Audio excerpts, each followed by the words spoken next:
இந்த வீடியோவில் என் டைப் செமிகண்டக்டர்னா என்னன்னு பார்க்கலாம்.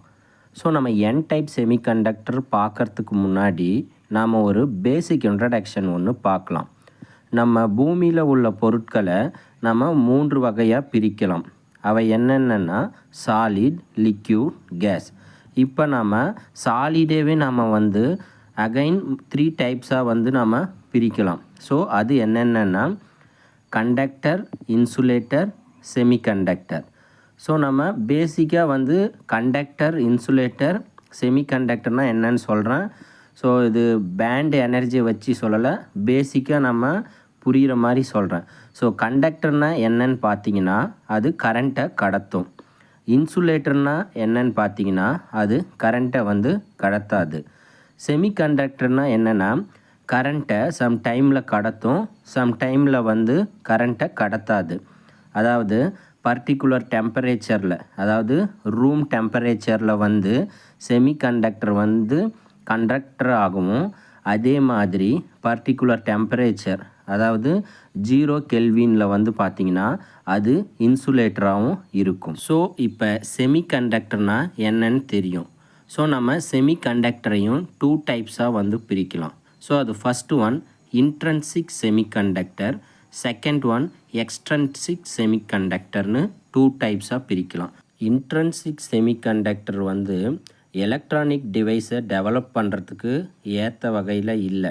அதனால் நம்ம இந்த இன்ட்ரன்சிக் செமிகண்டக்டரோட இம்ப்யூரிட்டியை ஆட் பண்ணுறதுனால அதை நாம் இன்னொரு டைப்பாக பிரிக்கிறோங்க. அதுதான் என்னன்னு பார்த்தீங்கன்னா எக்ஸ்ட்ரன்சிக் செமிகண்டக்டர். ஸோ இந்த எக்ஸ்ட்ரன்சிக் செமிகண்டக்டரை நம்ம 2 டைப்ஸாக பிரிக்கிறோங்க.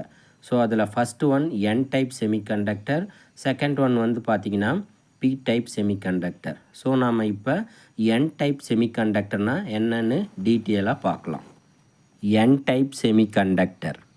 A N-type semiconductor is obtained by doping a pure silicon crystal with pentavalent impurity atoms such as phosphorus, arsenic and antimony. So N type செமிகண்டக்டரை நாம் எப்படி உருவாக்கலான்னா பியூர் சிலிக்கான் கிறிஸ்டல் எடுத்துக்கோங்க, அதனுடன் பென்டாவேலன் இம்ப்யூரிட்டி ஆட்டம் அதாவது பாஸ்பரஸ், ஆர்சனிக் மற்றும் antimony ஆகியவற்றை நாம் doping பண்ணணும். ஸோ டோப்பிங்னா என்னன்னு தெரியும். அதாவது இன்ட்ரன்சிக் செமிகண்டக்டரில் நாம் இம்ப்யூரிட்டியை ஆட் பண்ணுறது. இங்கே நாம் சிலிக்கான் கிறிஸ்டலை இன்ட்ரன்சிக் செமிகண்டக்டர்னு சொல்கிறாங்க. நாம் அதோட பாஸ்பரஸ் இம்ப்யூரிட்டியை நாம் ஆட் பண்ணுறோம். த டோபண்ட் has 5 valence electrons while the silicon atom has 4 valence electrons. இங்கே டோபண்ட் எதுன்னு பார்த்தீங்கன்னா பாஸ்பரஸ். ஸோ அந்த பாஸ்பரஸ்க்கு 5 வேலன்ஸ் எலக்ட்ரான் இருக்குது. ஸோ வேலன்ஸ் எலக்ட்ரான்னா என்னன்னு தெரியும். ஒரு ஆட்டமில் இருக்கிற அவுட்ரு மோஸ்ட் ஆர்பிட்டாவில் இருக்கிற எலக்ட்ரான்களின் எண்ணிக்கையை தான் நம்ம வேலன்ஸ் எலக்ட்ரான்னு சொல்கிறோங்க. அப்போ பாஸ்பரஸ்க்கு 5 வேலன்ஸ் எலக்ட்ரான் இருக்கும். அதே மாதிரி சிலிக்கான் ஆட்டமில் பார்த்திங்கன்னா 4 வேலன்ஸ் எலக்ட்ரான் இருக்கும். During the process of doping a few of the silicon atoms are replaced by pentavalent dopants. அதாவது டோப்பிங் செய்யும்போது என்ன பண்ணுறாங்கன்னா கிறிஸ்டலில் இருக்கிற ஒரு சில சிலிக்கான் ஆட்டம்க்கு பதிலாக நாம் பென்டாவேலண்ட்டான பாஸ்பரஸ் இம்ப்யூரிட்டியை நாம் அந்த சிலிக்கான் கிறிஸ்டலோட நாம் ஆட் பண்ணுறோங்க. சைடில் இருக்கிற டயக்ராமில் பார்த்தீங்கன்னா நாம் சிலிக்கன் ஆட்டம்க்கு பதிலாக நாம் பாஸ்பரஸ் ஆட்டம் ஆட் பண்ணதை போட்டிருக்காங்க. 4 of the 5 valence electrons of the impurity atom form covalent bonds with 4 silicon atoms. The 5th valence electron of the impurity atom is loosely attached with the nucleus as it is not used in the formation of the covalent bond. சைடில் இருக்கிற டயக்ராமை பாருங்கள். இதில் impurity ஆட்டமான பாஸ்பரஸில் 5 valence electron இருக்குது. அந்த 5 valence எலக்ட்ரானில் 4 valence electron ஆனது என்ன பண்ணுதுன்னா silicon ஆட்டமில் இருக்கிற 4 வேலன்ஸ் எலக்ட்ரானோட கோவலன்ட் பாண்டை வந்து உருவாகும். அப்புறம் இம்ப்யூரிட்டி ஆட்டம் அதாவது பாஸ்பரஸில் ரிமைனிங் வந்து 1 இருக்கும். அதை வந்து நம்ம 5th எலக்ட்ரான் சொல்கிறோங்க. அந்த 5th இருக்கிற வேலன்ஸ் எலக்ட்ரான் வந்து பார்த்திங்கன்னா நியூக்ளியஸோட தளர்வாக வந்து பிணைக்கப்பட்டிருக்கும். ஸோ இந்த தளர்வாக பிணைக்கப்பட்டிருக்கும் இந்த எலக்ட்ரான் வந்து பார்த்திங்கன்னா கோவலன்ட் பாண்டை வந்து உருவாக்காது அப்படின்னு சொல்கிறாங்க. ஸோ அந்த டயக்ராமில் பார்த்தீங்கனாலும் 5th இருக்கிற எலக்ட்ரான் வந்து பார்த்திங்கன்னா கோவலன்ட் பாண்டை உருவாகாமல் தனியாக இருக்கும். The energy level of the loosely attached 5th electron from the dopant is found just below the conduction band edge and is called the donor energy level. அதாவது டோப்பண்ட்டில் வந்து 5 valence electron இருக்கும். அது 4 வந்து covalent பேண்டை வந்து சிலிக்கானோட உருவாக்கும். ரிமைனிங் வந்து ஒரு வேலன்ஸ் எலக்ட்ரான் இருக்கும். அந்த ஒரு வேலன்ஸ் எலக்ட்ரான் வந்து பார்த்திங்கன்னா நியூக்ளியஸோட லூஸ்லி வந்து அட்டாச்சு ஆகிட்டு இருக்குன்னு தெரியும். ஸோ அந்த லூஸ்லியாக பவுண்ட் ஆகின்னு இருக்கிற 5th எலக்ட்ரான்லாம் பார்த்திங்கன்னா கண்டக்ஷன் பேண்டுக்கு கீழே வந்து அமையும். இந்த எலக்ட்ரான்களெல்லாம் சேர்ந்து ஒரு எனர்ஜியை வந்து உருவாக்கும். அந்த உருவாக்குற எனர்ஜிக்கு பேர் நம்ம டோனர் எனர்ஜி லெவல்னு சொல்கிறாங்க. ஸோ இது டோனர்னால் உனக்கு என்னன்னு தெரியும். ஸோ இந்த எலக்ட்ரான் வந்து கண்டக்ஷன் பேண்டுக்கு ஒரு எலக்ட்ரானை வந்து டொனேட் பண்ணும். சைடில் இருக்கிற டயக்ராமை பார்த்தீங்கன்னா அது உங்களுக்கு புரியும். At room temperature these electrons can easily move to the conduction band with the absorption of thermal energy. அதாவது ரூம் டெம்பரேச்சரில் 5th இருக்கிற வேலன்ஸ் எலக்ட்ரான் வந்து பார்த்திங்கன்னா ஈஸியாக கண்டக்ஷன் பேண்டுக்கு வந்து மூவ் ஆகும். காரணம் என்னன்னு பார்த்தீங்கன்னா எலக்ட்ரான்கள் வந்து ரூம் டெம்பரேச்சரை வந்து அப்சர்வ் பண்ணும். அதனால் அந்த எலக்ட்ரானுக்கு தேவையான எனர்ஜி வந்து கிடைச்ச உடனே அது என்ன ஆகுனா டோனர் எனர்ஜி லெவல்லேருந்து அது கண்டக்ஷன் பேண்டுக்கு வந்து ஈஸியாக வந்து மூவ் ஆகும். Besides and external electric field also can set free the loosely bounded electrons and lead to conduction. அதாவது ரூம் டெம்பரேச்சரில் மட்டும்தான் இந்த ஃப்ரீ எலக்ட்ரான் வந்து கண்டக்ஷன் பேண்டுக்கு போகணுங்கிற அவசியம் கிடையாது.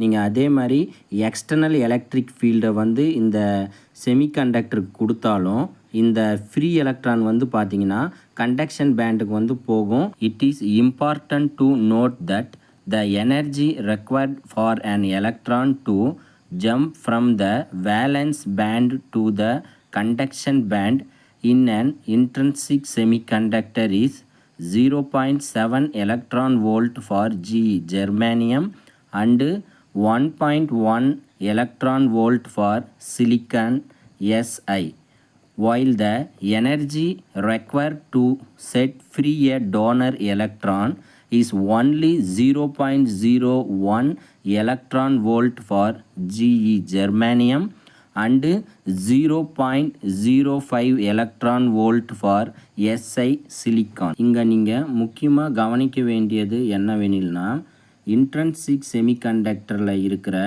எலக்ட்ரானை வேலன்ஸ் பேண்டில் இருந்து கண்டக்ஷன் பேண்டுக்கு எடுத்து செல்ல தேவைப்படும் ஆற்றலின் அளவு வந்து பார்த்திங்கன்னா ஜெர்மேனியத்துக்கு வந்து 0.7 எலக்ட்ரான் வோல்ட் தேவை. சிலிக்கானுக்கு வந்து பார்த்திங்கன்னா 1.1 எலக்ட்ரான் வோல்ட் வேணும். இது வந்து பார்த்திங்கன்னா பியூர் செமிகண்டக்டர் அதாவது இன்ட்ரின்சிக் செமிகண்டக்டருக்கு.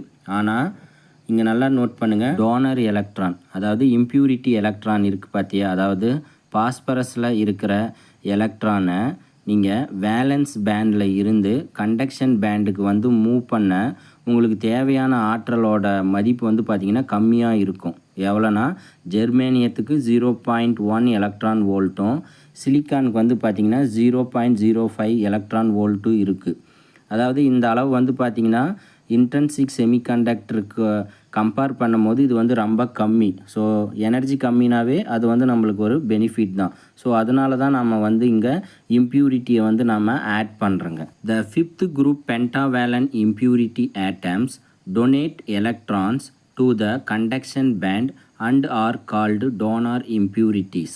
அதாவது 5th குரூப்பில் இருக்கிற பாஸ்பரஸ் இருக்கா, அந்த பாஸ்பரஸில் இருக்கிற அந்த ஃப்ரீ எலக்ட்ரான் வந்து அது கண்டக்ஷன் பேண்டுக்கு வந்து எலக்ட்ரானை வந்து கொடுக்குதா ஒரு எலக்ட்ரானை, அதனால் வந்து நாம் இதை டோனர் இம்ப்யூரிட்டிஸ்ன்னு சொல்கிறாங்க. அப்போ இதில் பாஸ்பரஸ் தான் வந்து என்னது டோனர் இம்ப்யூரிட்டிஸ்னு அர்த்தம். Therefore each impurity atom provides one extra electron to the conduction band in addition to the thermally generated electrons. These thermally generated electrons leave holes in valence band. அதாவது ஒவ்வொரு impurity atom, அதாவது பாஸ்பரஸில் இருக்கிற 5th electron வந்து பார்த்திங்கன்னா உங்களுக்கு conjunction பேண்டுக்கு வந்து move ஆகும். So அந்த கண்டக்ஷன் பேண்டில் இந்த எக்ஸ்ட்ரா இருக்கிற 5th எலக்ட்ரான் மட்டும் இருக்குமான்னு பார்த்தீங்கன்னா அது மட்டும் இருக்காது. அதோட அடிஷ்னலாகவும் ஒரு எலக்ட்ரான் வந்து இருக்கும். அந்த எலக்ட்ரான் வந்து என்னென்னா thermally generated electron. So thermally generated எலக்ட்ரான்னா என்னென்னா வேலன்ஸ் பேண்ட் இருக்கா, வேலன்ஸ் பேண்டில் இருக்கிற எலக்ட்ரான் தெர்மல் எனர்ஜி வந்து அப்சர்வ் பண்ணிவிட்டு அதுக்கு தேவையான எனர்ஜி கிடைச்ச உடனே என்ன ஆகுனா அந்த வேலன்ஸ் பேண்டில் இருந்து அது கண்டக்ஷன் பேண்டுக்கு வந்து மூவ் ஆகும். ஸோ அப்போ வேலன்ஸ் பேண்டில் வந்து பார்த்திங்கன்னா அது மூவ் ஆகிறதுனால அங்கே இருக்கிற இடத்துல வந்து ஒரு ஹோல்ஸ் வந்து க்ரியேட் பண்ணும் அப்படின்னு சொல்கிறாங்க. ஸோ சைடில் இருக்கிற டயக்ராமை பார்த்தா அது உங்களுக்கு புரியும். Hence the majority carriers of current in an n-type semiconductor are electron and the minority carriers are holes.